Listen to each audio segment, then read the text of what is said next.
वसुंधरा news, आपल्या हक्काचे news channel. सहकार सक्षमीकरणासाठी राज्य शासन कटिबद्ध। शतकोत्तर सुवर्ण स्मृती दिन विशेष परिसंवादात राज्याचा सहभाग।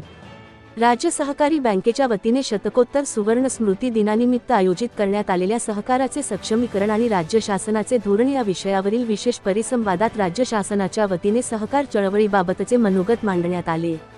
यावेळी शासनाच्या वतीने सांगण्यात आले की सहकार सर्वदूर पोहोचावा यासाठी राज्य शासन सातत्याने प्रयत्नशील आहे।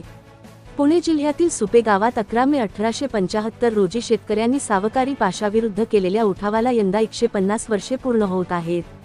या ऐतिहासिक पार्श्वभूमीवर 2025 हे वर्ष आंतरराष्ट्रीय सहकार वर्ष म्हणून साजरे केले जात आहे। राज्यात आज 2 लाख सहकारी संस्था कार्यरत असून 6 ते 7 कोटी नागरिक या संस्थांशी निगडित आहेत।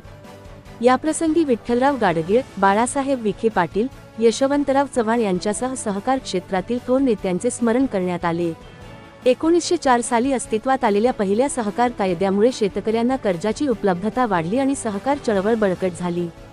राज्याच्या निर्मितीनंतर 1960 मध्ये लागू झालेल्या नव्या सहकार कायद्यामुळे सहकारी संस्था अधिक पारदर्शक आणि लोकाभिमुख बनल्या।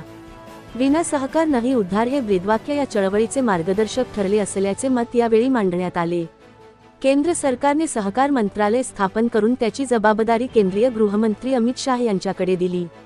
त्यांच्या पुढाकाराने राज्यातील साखर कारखान्यांचा 10,000 कोटींचा आयकर माफ करण्यात आला, त्यामुळे सहकार क्षेत्राला मोठा दिलासा मिळाला आहे।